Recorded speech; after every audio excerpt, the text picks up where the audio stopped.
Hola a todos los que están aquí. Esperen que voy a tratar de salir del full screen, así ya veo. Esperen un segundito. Perfecto. Aquí estamos.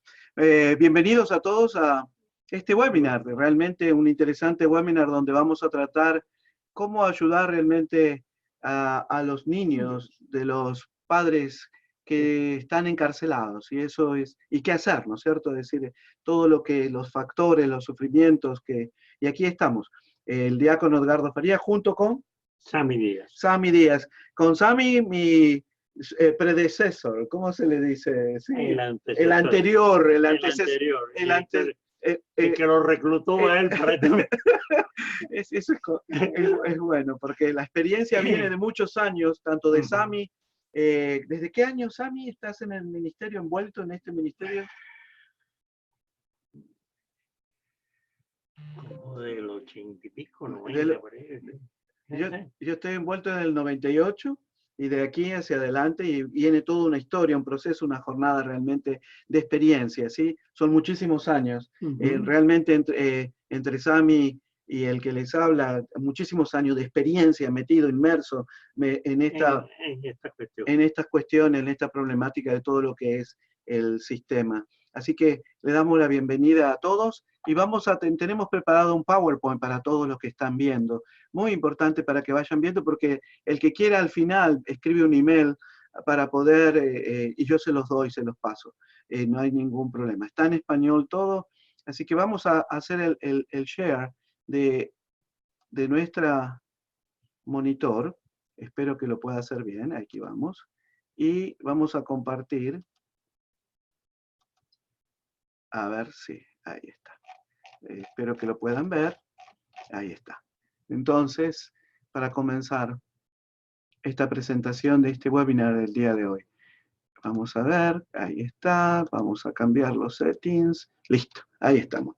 ¿Cómo el encarcelamiento de los padres realmente daña a los niños y qué hacer al respecto? Realmente importantísimo tema dentro de esta problemática de todo lo que es el sistema de justicia criminal, Sammy lo llamo. Ya no es más prisión para mí. No, es justicia criminal. Es justicia criminal porque ya van a poder entender.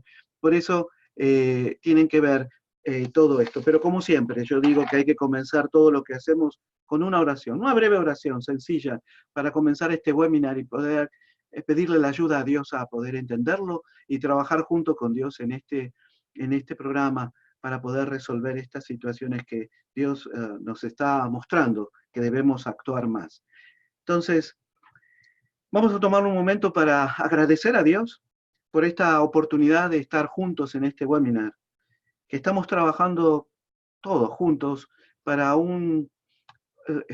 el común, ¿no? El bien común, para enriquecer nuestros ministerios, aquellos que están viéndonos de diferentes áreas de los Estados Unidos.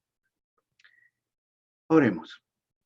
Padre, nosotros te agradecemos por cada uno de nosotros aquí que estamos reunidos hoy aquí. Te agradecemos porque cada uno de nosotros los conoces por nombre y eso ha causado que nosotros caminemos contigo. Padre, también nosotros te decimos que dependemos totalmente de ti y confiamos totalmente en ti. Ven, llena nuestras vidas con tu amor, llena nuestra conversación con tu gracia y con tu verdad, y que este webinar sea realmente un signo de tu presencia. Te lo pedimos en el nombre de tu Hijo Jesús, nuestro Señor. Amén. En el nombre del Padre, el Hijo, del Espíritu Santo. Amén. Siempre realmente digo hay que comenzar con una oración, ¿no, Sammy? Por supuesto, si no pensamos con una oración estamos mal. Si no, no estaríamos intentando trabajar por nuestra propia cuenta y le estamos pidiendo la gracia a Dios que nos ayude a ver qué es lo que Dios quiere, siempre digo, Sammy. Ahí está la introducción, pero vamos a pasar, ya vimos, ya hablamos, ¿sí? No vamos a leer los largos, así que no hay problema. Lo más importante son temas que vamos a desarrollar en esta hora, en estos minutos. Tenemos ya 56 minutos para poder hablar. ¿Qué está sucediendo? Con 4 preguntas. Son 4 preguntas teologales, 4 preguntas de reflexión teologal. Viene de la Escuela de Teología Práctica esto, Sammy. ¿Qué es lo que está sucediendo aquí en este tema, ¿no? De los niños que tienen padres encarcelados? Ahora, ¿qué es? ¿Por qué está sucediendo esto? ¿Y qué significa toda esta situación que debemos nosotros ver, buscar en la fuente del Evangelio, de las Sagradas Escrituras, de la enseñanza de la Iglesia y la enseñanza social de la Iglesia, a través de esas lentes que tenemos en la Iglesia, las lentes de la fe, y cómo responder en forma bien práctica y concreta? Este es un llamado para todos, para que puedan ustedes quizás ver si se puede desarrollar este tema y desarrollar un programa para los niños que tienen padres encarcelados. Así que vamos a comenzar realmente antes con un video que es de 2 minutos para que ustedes puedan ver. El video está en inglés. No lo pude conseguir en español. ¿Sabes qué es Prisa of Fellowship? No lo tiene en español. Entonces, pues les voy a pedir que me pasen un video en español que así todo lo entienden. Pero me imagino que ya con las imágenes y todo van a poder entender muy bien la situación de esta realidad de los niños, por lo menos como introducción, ¿sí? Ahí comenzamos.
Con este video es como una introducción, ¿no? O sea, cada vez que lo veo, los videos, lo paso en los entrenamientos, realmente se enfoca uno que dentro de este sufrimiento que es el encarcelamiento, las prisiones, las cárceles, los centros de detención, los que más sufren son los niños. Los jóvenes, los adolescentes que tienen su papá o su mamá detenido. Imagínate en esta historia, en este tiempo, con el tema de inmigración, ¿no? Los centros de detención. El tema de inmigración, la separación de los niños. La separación de los niños, ¿no? De esa manera. Por eso yo siempre digo, hay que humanizar el sistema.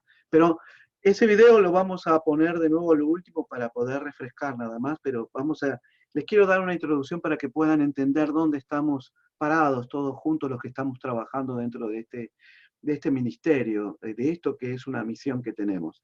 Aquí están los componentes del sistema de justicia criminal. Son 3 componentes que a veces la gente no toma en cuenta. Por largos años la Iglesia siempre se ha volcado en corrección, ¿no? Tenemos capellanes, tenemos voluntarios que dan su servicio, pero nos hemos olvidado de los componentes, especialmente en las cortes. No tenemos capellanes en las cortes que puedan servir. Las cortes es un lugar de sufrimiento y de estrés, de muchísima angustia. Y por supuesto, la policía. Nos hemos olvidado de la agencia de policía, aunque tenemos capellanes de policía, pero los capellanes de policía solamente lo que hacen, por lo menos de la experiencia personal, de tener en contacto diáconos o sacerdotes capellanes, lo único que hacen es simplemente asistir a una misa al año donde reúnen a toda la policía y no hay una pastoral. Y a los funerales, porque esa es la tarea. Pero no hay una pastoral. Y esto es una pastoral íntegra, por eso tratamos de ver que hay un cuidado pastoral integral de todo el sistema, donde la iglesia tiene que enfocarse, y como dice aquí, la presencia de la iglesia en capellanías especializadas y ministerios en el sistema de justicia criminal, ¿no? Porque hay mucho que hay para hacer. Entonces... y ahora me vino a la mente, perdón que te sí, interrumpa, no, por favor, Sammy, estamos aquí. Es que a veces se nos olvida analizar la profundidad de la palabra pastoral. Pastoral no es organizar, pastoral es guiar, es el pastor que guía el rebaño. O sea, que un capellán, un individuo que realiza una labor pastoral no está allí para hacer un símbolo, una oración, una cosa, sino para acompañar, para relacionarse con la gente que está ejerciendo una labor pastoral con ellos. Y es importante lo que acabas de afirmar. Yo creo que necesitamos todos tener y crecer y formarnos pastoralmente, tener una mente pastoral, que es la acción de la iglesia metida en los ambientes. Y acuérdense que estamos nosotros metidos en un ambiente que lo que es público, ¿no? Que es de gobierno, porque es la iglesia metiéndose dentro del gobierno, dentro del sistema de justicia penal, es todo, la policía, las cortes, los correccionales, son parte del gobierno. Tenemos que saber actuar con prudencia, inteligencia, sabiduría, hacer relaciones, transformar ambientes, hablar, y esto es uno a uno, ¿no? Hacerse, claro. Esto es uno a uno, buscar dentro de la policía quiénes son los que están, los jefes de policía sobre todo, quiénes están más aptos para escuchar, buscar dentro de las cartas de los jueces quiénes están más aptos para trabajar en lo que yo le llamo la humanización de todo ese sistema, porque es un sistema que degrada, un sistema exactamente, que humanización. Y esa es otra palabra que también tenemos que a veces que reflexionar. O sea, la persona humana es el centro de todas estas cosas. Eso es lo que es humanizar. O sea, no es la parte técnica, que desgraciadamente en las cortes aquí es muy técnica, buscando detallitos para resolver el problema, sino la parte humana. Y en eso pudiéramos extendernos para algunos proyectos de diversificación que se ha dado, por ejemplo, en Dade County, en el problema de drogas, en el problema juvenil y cosas esas, que en vez de seguir el sistema judicial y meter el chiquito en la cárcel, buscaban otros programas alternativos. Se buscan programas alternativos para que no se siga complicando la vida de ese individuo en el futuro. Pero bueno, esa es otra historia. Vamos a seguir aquí. Pero lo más importante de esto, para mostrarle a los que están hoy acompañándonos, Sammy, es mostrarle el sistema. Esta es la realidad. Ese es el sistema. Es el sistema que degrada, porque degrada. El que entra en el sistema entra en una degradación humana, ¿sí? Exactamente. No, y le ponen una etiqueta y salís etiquetado con una etiqueta en tu espalda para siempre. Para siempre. Por eso hay que humanizarlo para que la mayor cantidad posible se pueda. Él es recluso, él es convicto, y no le dan trabajo, porque cuando tenés que colocar en las aplicaciones de trabajo la preguntita, ¿fuiste arrestado? ¿Cumpliste sentencia? Tenés que colocar la verdad, porque si no colocas, mentís, podés meterte un grave problema, podés caerte, sobre todo los que están bajo probatoria, podés volver a ser arrestado por mentir. Entonces, esto es un problema gravísimo, ¿sí? Que vemos dentro del sistema de justicia penal. Fíjense, esto es lo que tiene la arquidiócesis de Miami para que ustedes vayan viendo en sus propias diócesis. Busquen datos, busquen cuántas cárceles hay, cuántas prisiones hay. Cárceles son de condados.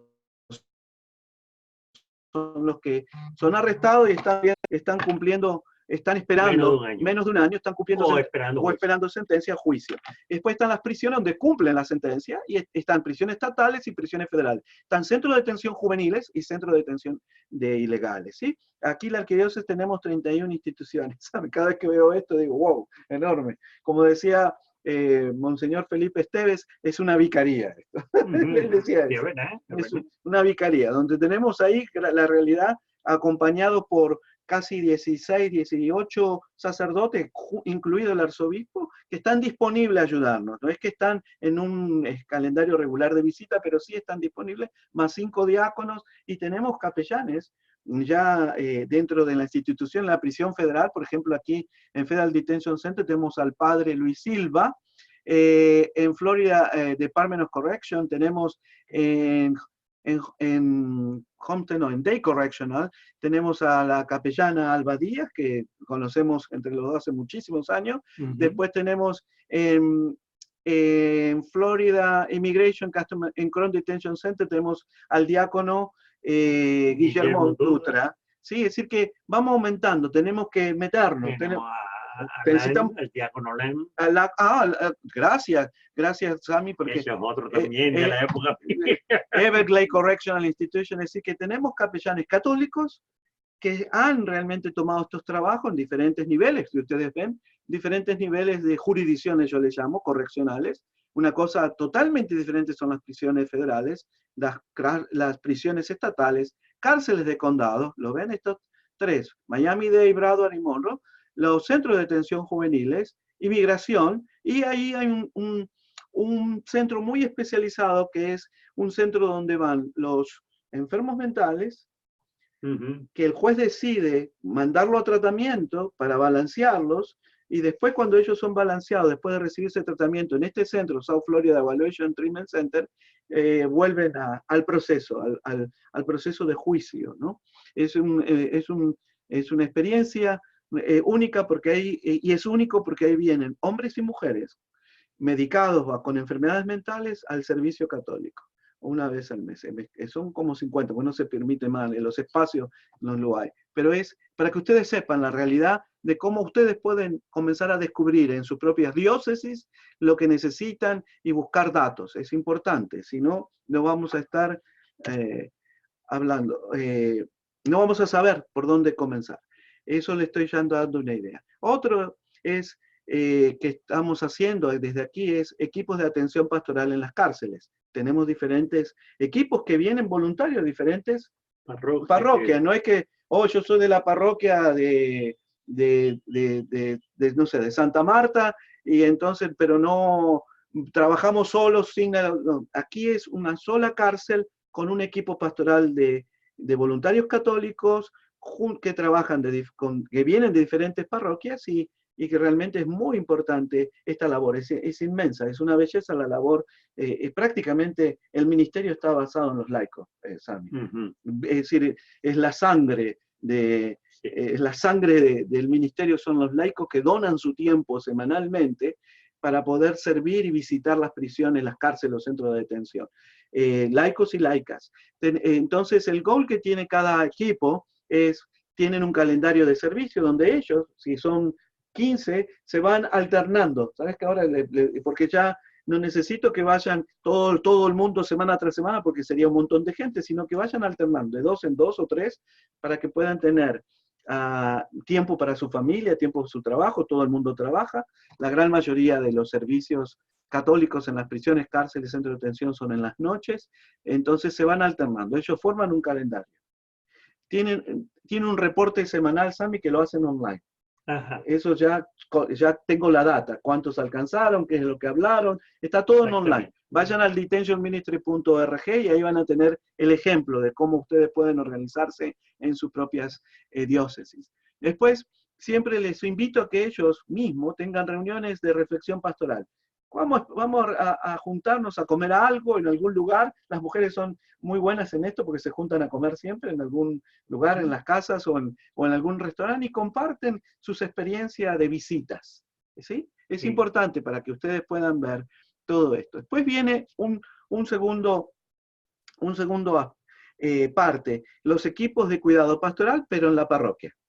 ¿Sí? Es importante.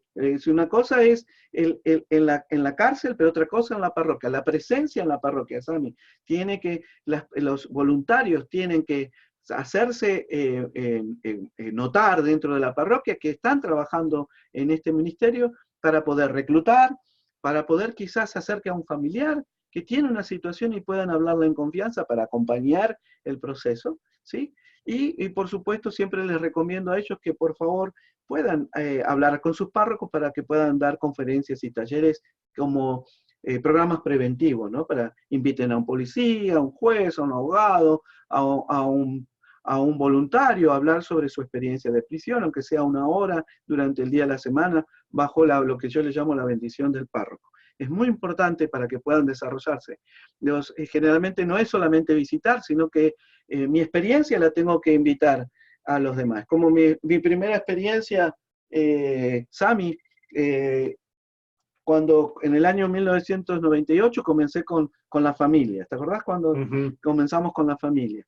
Pero después de los 2 o 3 años, al comenzar con las cárceles, mi experiencia en la cárcel principal del condado, Sami, Sí. me acuerdo de ir a mi parroquia y hablar a un grupo parroquial, y a los caballeros de Colón. Y de esos caballeros de Colón, en aquel tiempo recluté 10 personas en ese listado. Y vivo hablando de mi experiencia de visita. Y eso es importante para que ustedes puedan hablar.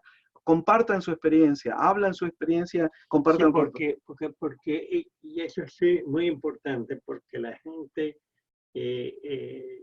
se hace una idea de que la gente en la cárcel son monstruos, sí, o cosas por el estilo, y además tú tienes la experiencia todavía de que cuando tú reclutas gente, hay mucha gente que viene con una idea que yo soy bueno y voy a ir a ver los malos y cosas, sí. Y como es natural, esa gente la eliminamos y nunca llegan a ser voluntarios. Porque ya viene con una actitud. Con esa actitud no vamos a ningún lado. Es un ser humano a otro ser humano que necesita. El ser humano a otro ser humano y todos somos pecadores. El que no sea pecador, que levante la mano. Y entonces eso empieza a dar una idea de que la gente se da cuenta. Porque como yo decía muchas veces cuando tenía el programa de radio, nadie sale por la mañana y dice, hoy yo voy a ser delincuente. Exacto. Sino eso es un proceso lamentablemente. Que por distintas razones, por educación, por pobreza, por adicción, por 1.000.000 de razones, la gente de buenas de primera se ve envuelta en problemas de eso. Y entonces, esa es la situación. Esa es la situación.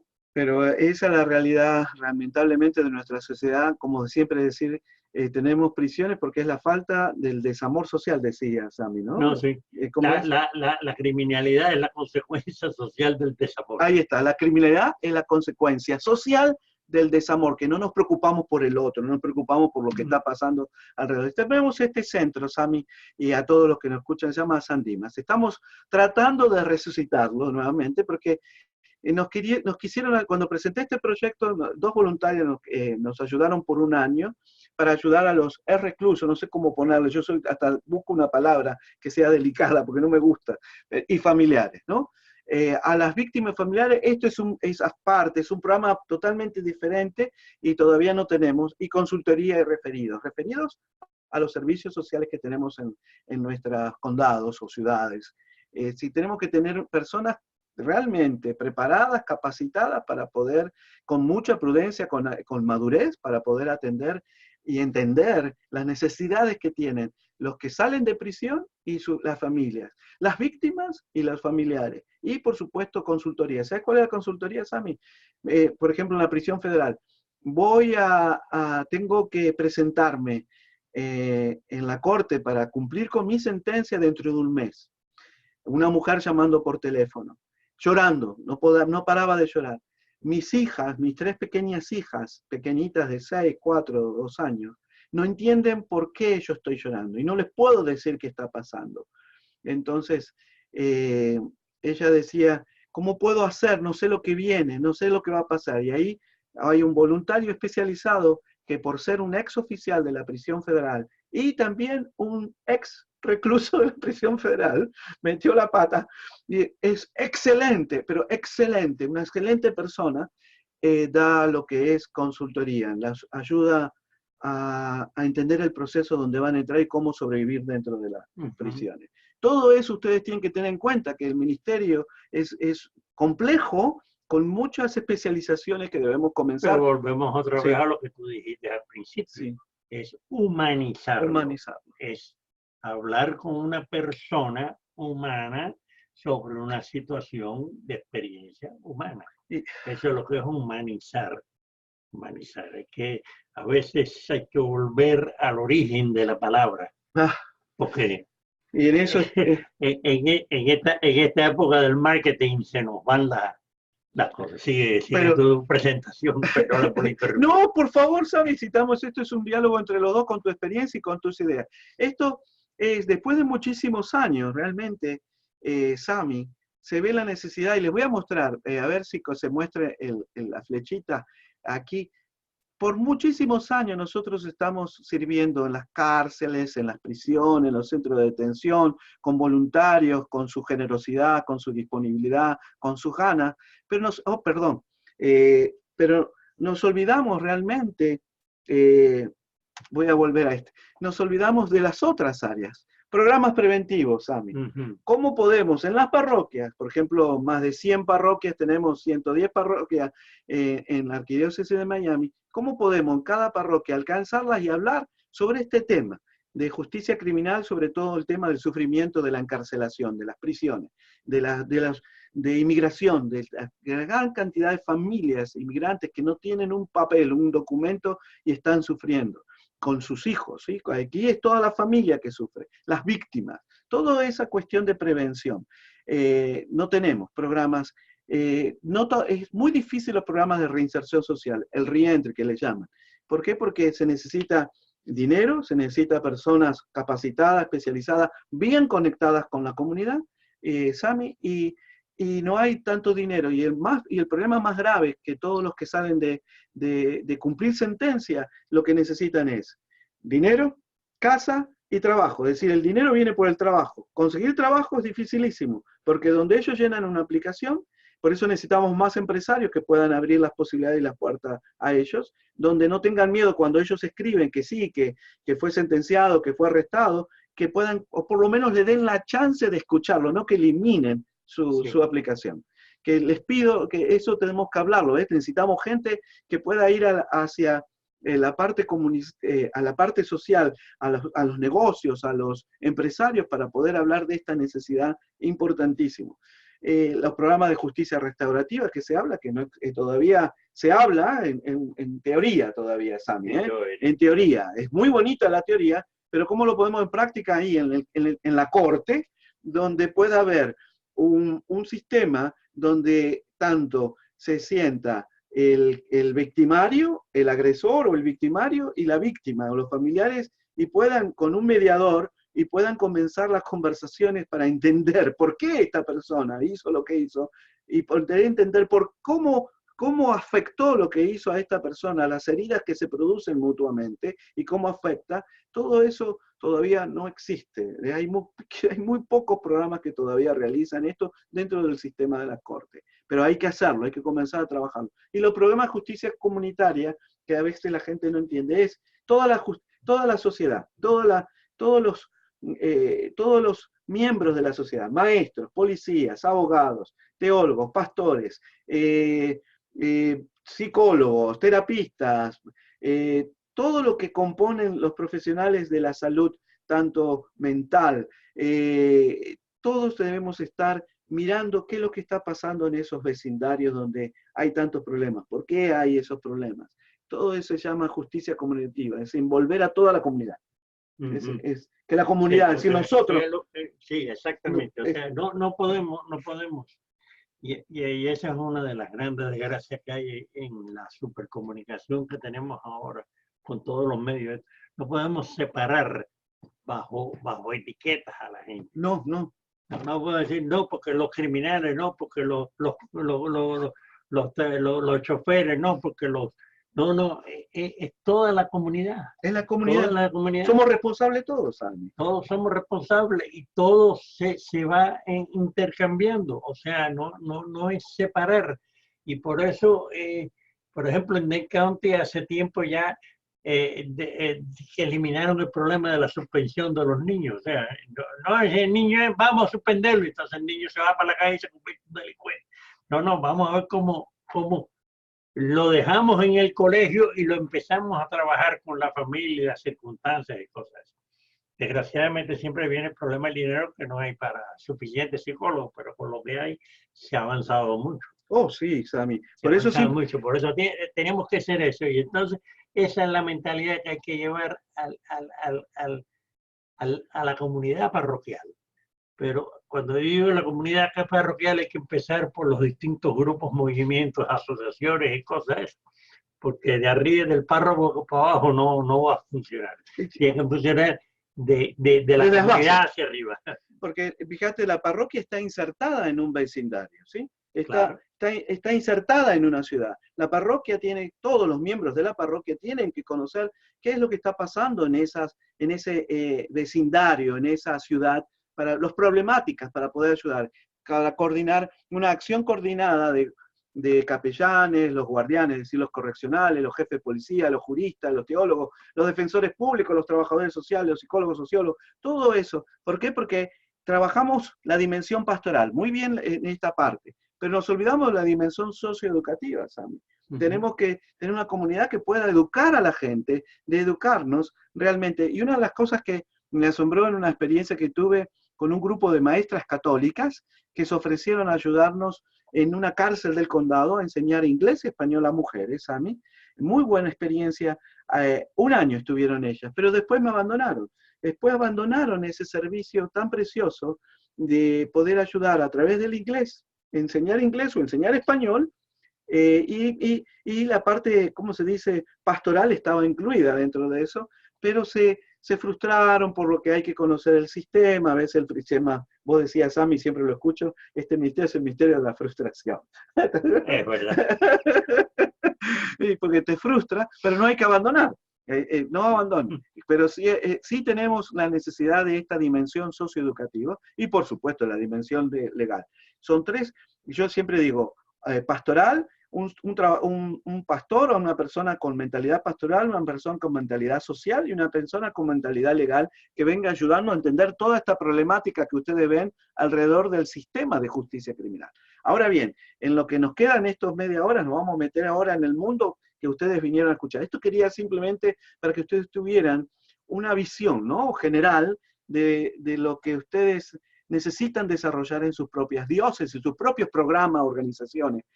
Si no entienden esto, estaríamos trabajando fragmentados. Ya tenemos que comenzar a unir las partes, ¿sí? Trabajar en conjunto, pastoral de conjunto de habla. Es una hermosa expresión dentro de la iglesia. Trabajar en conjunto, junto con tu misión, venís con mi misión y vamos juntos a trabajar, que es lo que Dios quiere en forma coordinada. Vamos al tema. Inmersión en la experiencia. El análisis, la reflexión teologal y la acción pastoral bajo esas 4 preguntas, ¿sí? ¿Qué es lo que está pasando? Mi experiencia. 2.7 millones de niños en los Estados Unidos que tienen padres y madres encarcelados. Es muchísimo, ¿no? Es grave. A pesar de que somos más de 300 millones de personas, 2 millones, decir, no es nada, pero sí, es importante porque es una multiplicación, es un efecto grandísimo. A eso le tienen que ustedes poner los 2.3 millones de personas encarceladas en Estados Unidos, el país número 1 que le llaman la nación de encarcelamiento, el país número 1 en el mundo que encarcela a muchísimas personas. A eso ustedes les tienen que sumar, a esos 2.3, sus familias, y por supuesto afecta a 2.7 millones de niños, pero también súmenle y acuérdense, dentro del proceso de justicia criminal, el tiempo de probatoria. Tenemos 5 millones de personas en probatoria en los Estados Unidos.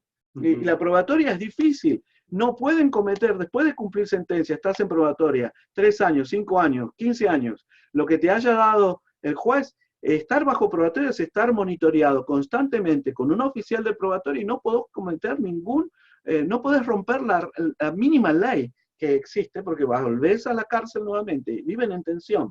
Estar en probatoria.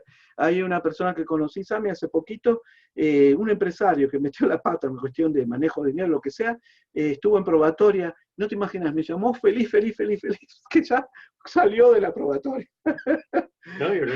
No, pobrecitos, cómo sufrían porque tenían que constantemente presentarse semanalmente al oficial de probatoria. Es interesante. Y pagar una cuota, para que ustedes vean. Si no consigue trabajo, no tiene casa y encima le piden que una cuota que tiene que pagar al oficial de probatoria, ahí es donde viene la realidad de toda esta experiencia. Entonces, la inversión, el análisis que vamos a hablar, que ahora vamos a desarrollar, no vamos a analizar, tenemos que pensar qué es lo que está pasando y analizar, interpretar por qué está sucediendo esto dentro de nuestra cultura. ¿Vivimos en una cultura carcelar o no, Sammy? La cultura del cancelamiento, yo le llamo.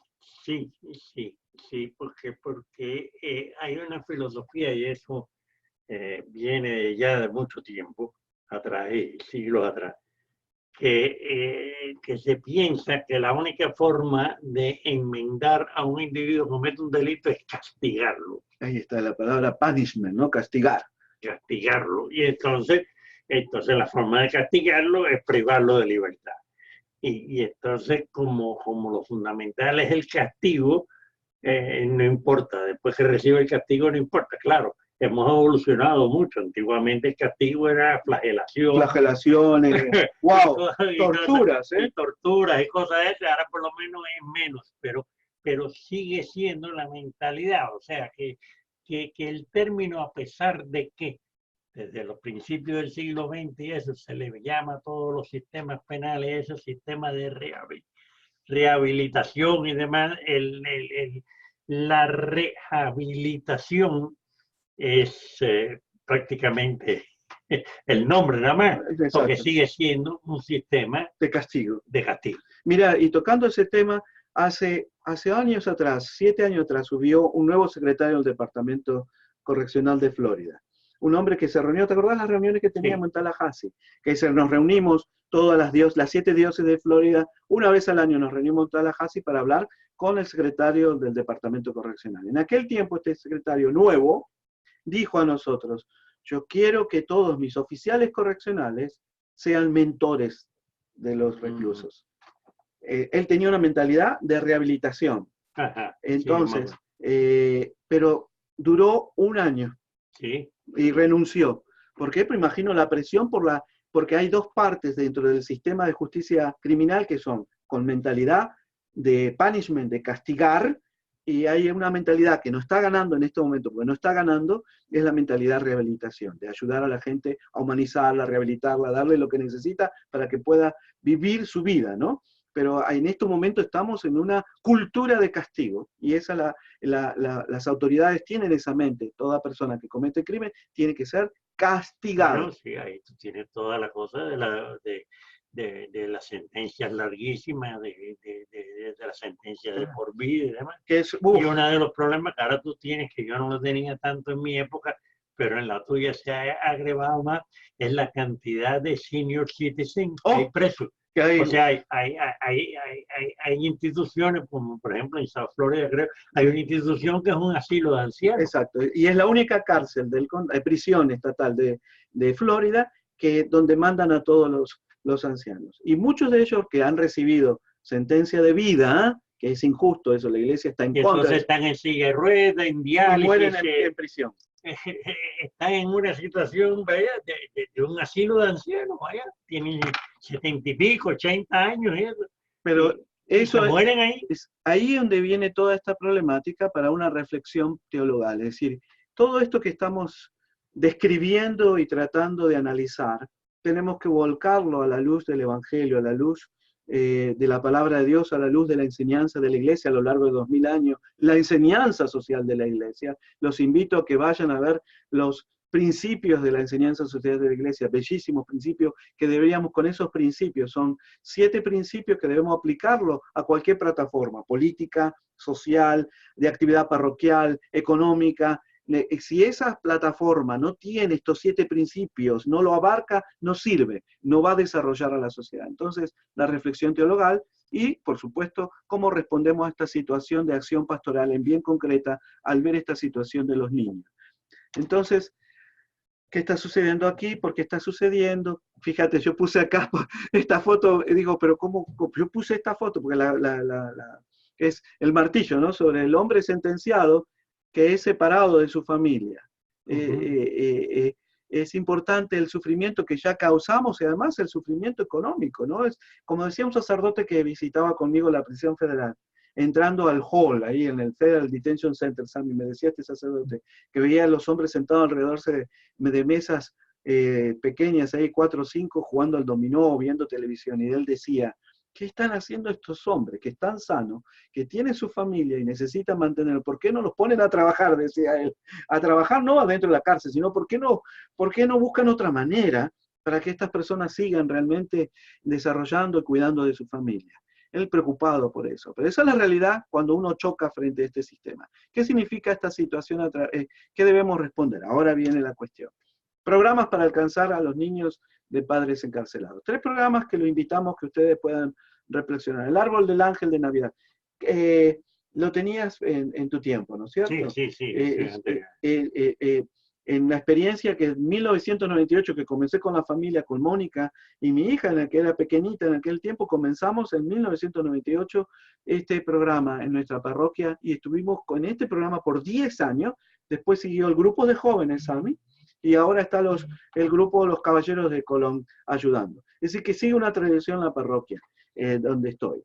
El árbol del ángel. En el primer año se alcanzó, en el año 98 se alcanzó 100 niños alrededor del territorio parroquial, los códigos postales, porque es un programa que a través de Prison Fellowship, y lo pueden buscar en Google, pueden buscar Prison Fellowship, Angel Tree, y ahí van a encontrar este programa. Es un programa de origen protestante, de organización protestante, pero las iglesias católicas estamos realmente colaborando con ellos, y nos viene bien porque nos dan y tenemos la experiencia de que en cada parroquia, escuchen bien, en cada parroquia, siempre hay alguien que lamentablemente está sufriendo la privación de libertad y tiene sus hijos, su familia. Siempre. En cada parroquia, ¿okay? Que estén silenciados, que encarcelar, me puse ahí la palabra encarcelarlos, me olvidé al escribir, no importa. Que ellos, que tenemos, por eso tienen que ser una parroquia humilde, amplia, que abrace, que no juzgue, que no tenga actitudes, prejuicios, ¿sí? Porque si no la gente no va a poder hablar sus problemas. Es un problema porque son todos santos, los que están en la parroquia son todos santos. No, nadie es santo en las parroquias, nadie. Todos somos pecadores. Que tendríamos que colocar como alcohólicos anónimos, tendríamos que colocar PA, pecadores anónimos, y vamos todos los domingos los pecadores anónimos y que alguna vez de vez en cuando salgan testimonio de alguien de su vida de pecado, ¿no? Eso es lo que lo veo de esa manera. Entonces, lamentablemente por el ambiente de parroquia, esa persona, esa esposa, aquí estamos de nuevo, hemos perdido conexión técnica, la computadora salió ¿cómo se dice? Un error y se cerró sola y se reseteó sola. Disculpen, no sé si estarán escuchando, vamos a continuar con la presentación. ¿Sí, Sami? Discúlpenos, pero no estaba fuera de nuestra voluntad, la computadora sola se reseteó automáticamente y ni siquiera me permitió parar. Así que vamos a continuar con lo que nos queda. Esperen que voy a tratar de ver y abreviarlo para que ustedes puedan ver. Entonces, vamos a este slide para compartir con ellos. Entonces, miren, hay 2.7 millones de niños y cada uno de estos niños tiene su propia. A mí me encantaría realmente poder colectar historias de cada uno de estos niños, claro. Porque las historias de estos niños vamos a poder entender la tragedia de una situación familiar en la que ellos viven, ¿sí? Las que ellos pusieron. Y que después va a tener repercusión en el futuro. No, totalmente. Fíjense, son historias que están llenas de abandono, quizás porque no tuvieron buenos papás, ¿no? Soledad, vergüenza, o que proviene de una madre o padre en la cárcel. Para muchos también puede incluir seguir a sus padres, ¿no? En el mismo trayecto si no lo alcanzamos. Pero sobre todo se sienten culpables junto con sus padres, se sienten avergonzados, ¿sí? Hay muchos de estos niños, esperen un segundito que lo voy a poner de una manera diferente. Un segundito. Ahí está, cambié la set. Hay muchos de estos niños que lamentablemente por la situación del sistema de justicia criminal que envía a sus padres a 5 horas, 7 horas del lugar donde viven los niños, no, dejan de visitar a sus padres, pierden contacto, pierden los lazos con los padres, ¿sí? Es muy importante que ustedes vean esta posibilidad. El encarcelamiento masivo que hablaba Sami es una cuestión, yo lo veo de póliza, es decir, ¿por qué tenemos mucha gente en cárcel? Por póliza. Un ejemplo, la política mínima es obligatoria para determinados delitos que comenzó en el año 72 con la cuestión a la guerra a las drogas. Con un poquito de gramos tenías 15 años de prisión. Ahora ha cambiado, gracias a Dios, y por eso se puso. Pero ¿quiénes están encarcelados? Los afroamericanos y los hispanos, son de la gran mayoría encarcelados, ¿sí? Alrededor de 5 millones de niños, 7% de todos los niños menores han experimentado el escarcelamiento de un papá o una mamá en algún momento durante la infancia, ¿sí? La concentración del encarcelamiento de los padres entre los segmentos más marginados de la sociedad también es una preocupación. ¿Quiénes están en las cárceles, Sami? La gran mayoría son gente que está pasando muchísimos problemas en su vida. Chicos que no han terminado, chicos que ya son adultos, le digo, adultos que no han terminado su high school, que por X causa en su vida, que tienen muchas dificultades de poder conseguir trabajo porque no tienen terminado su high school, no tienen habilidades para su vida. Todas esas cuestiones encontramos la gran mayoría en las cárceles. Hay por supuesto, profesionales, encontramos abogados, médicos, empresarios, que por la realidad de la avaricia, lamentablemente, por querer un poco más de dinero, se meten en problemas, ¿sí? Pero esa es la realidad. El encarcelamiento paterno y materno, y claro, que hace inestable todo eso. Si yo tengo una mamá o un papá, o ambos en la cárcel, en la prisión, desestabiliza toda la vida familiar realmente de ese niño, la infancia, queda de ustedes para que vayan bien, y aumenta la dependencia de la asistencia pública, que ahora están cortando los fondos de asistencia pública, entonces más todavía sufrimiento. Las políticas de intervenciones deben respetar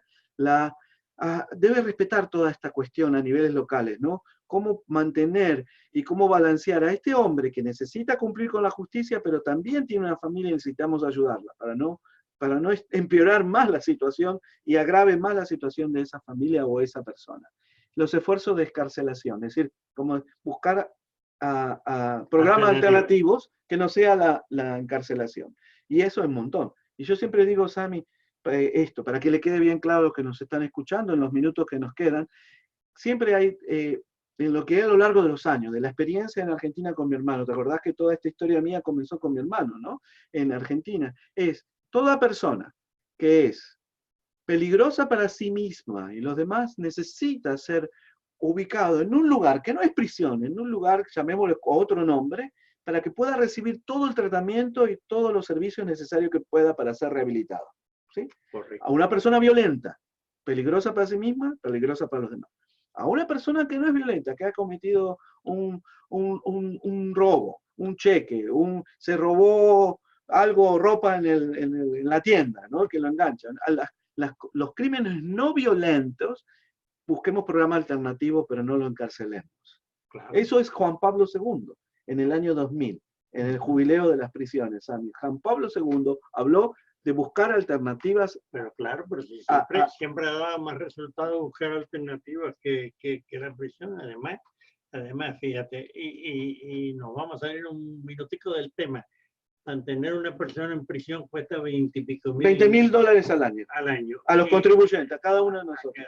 A los contribuyentes, y no producen nada. No. En cambio mantener un muchacho en el colegio para que se gradúe de high school cuesta la cuarta parte de eso. Ajá. O sea que no estamos utilizando los medios. No estamos siendo inteligentes, hemos perdido sabiduría, nos hemos deshumanizado, porque no estamos viendo que, como en los principios sociales de la enseñanza social de la Iglesia, habla de que todos somos una gran familia. ¿Sí? Que estamos todos comprometidos con deberes y derechos dentro de una comunidad y que todos nos debemos ayudar unos a otros, aún aquel que ha caído, que ha faltado. Tenemos que ayudarnos unos a otros. Acá viene otro tema. Tenga en cuenta a los niños desde el punto de vista del arresto, ¿sí? Es decir, que cuando viene todo este proceso, por favor, la policía tiene especial cuidado y entrenamiento, y a veces no, dependiendo del policía, dependiendo de esa persona, pero sí tienen en sus entrenamientos que no se arreste a esa persona mientras esté el niño, que siempre el arresto sea, que el niño no sea el testigo, porque eso es traumático, ver a su padre o a su madre ser arrestado. Es muy importante que tengan ustedes en cuenta en su vecindario, en su parroquia, cómo ha sido arrestado esa persona, si han respetado, si tenía sus hijos, si han ellos, los policías, respetado esta regla, que es muy importante para que no cause trauma a los niños y sobre todo a la familia, porque a veces entran a las casas a golpes, ¿no? A patadas, y hay niños, y hay mujeres, y es horrible el clima de trauma que causa.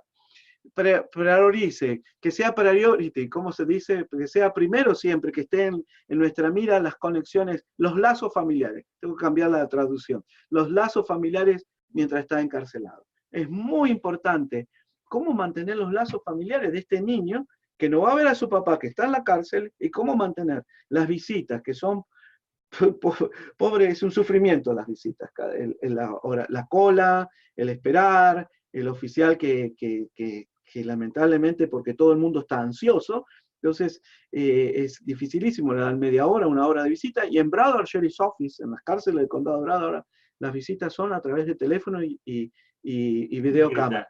Videocámara, nada más. No hay visita, así como no estamos los dos, como estamos. No hay esa visita en Broward. Y digo, ¿pero por qué? Han cambiado las reglas. ¿Ves? Deshumanizan el sistema. Castigo. Es otra vez. Para que ustedes puedan ver.